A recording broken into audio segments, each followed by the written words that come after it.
Hey everybody, Rob DeLessio, Taste of Retirement. It's Thanksgiving time, and do you want to stick with traditional boring turkey, or do you want to kick it up a notch with the Kentucky Hot Brown? It's been a Louisville tradition for decades. Come on, let me show you how we do it.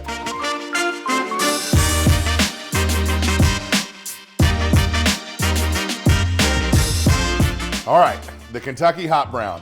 I mean, come on, it's the day after Thanksgiving.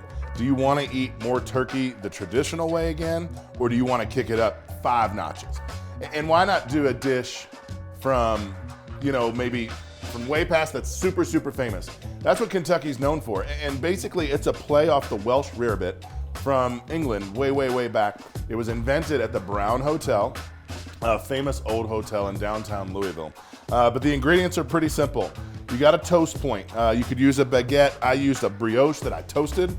Then you've got some roasted turkey. I use some thick deli meat for this application. You're obviously going to want to cut up some of your turkey that you had.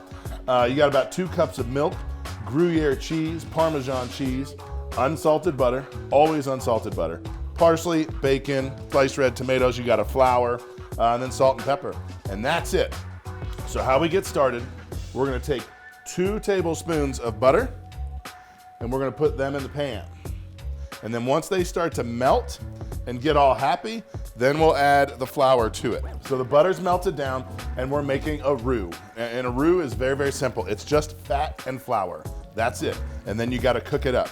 So what you want to do is you want to sift in the flour, and then you're going to start to stir to incorporate it. A hot brown is made with Mornay sauce, and Mornay sauce, it comes from Bechamel, and Bechamel is one of the 5 classical French sauces. Almost every sauce comes from maybe Bechamel or one of the other classical sauces. So you can see that the flour has started to absorb all of that moisture, which is good. That'll obviously stop that sizzling sound as well.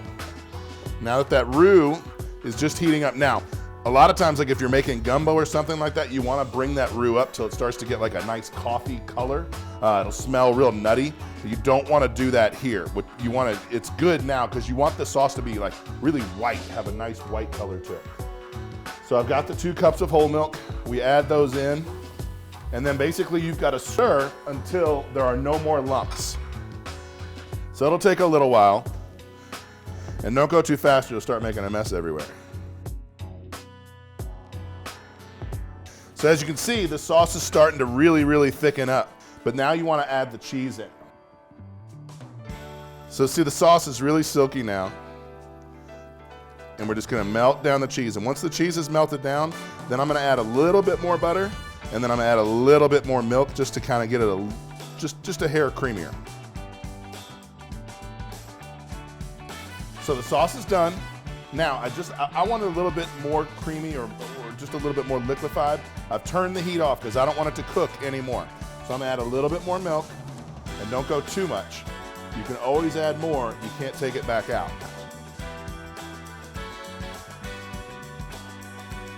All right, so now the fun part. I guess the fun part's eating it, but this is pretty fun to me too. So we've got a nice little baking dish. It'll present really well because this has to go in the oven. So first thing we do, we take the toasted brioche. It goes in there, look, snug like a rug. Then what we do, take a little bit of the Mornay sauce to get a base. And then I'm gonna take some of the turkey, and just for presentation purposes, I'm gonna try to fold it over a little bit.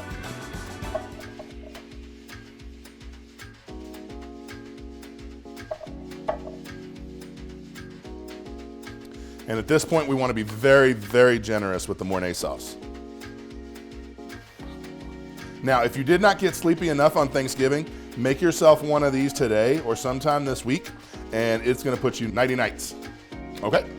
So from here, all we're going to do, we're going to put it on broil till that top that gets nice and golden brown, and then we're going to top it with the tomatoes and the bacon, and we'll be done.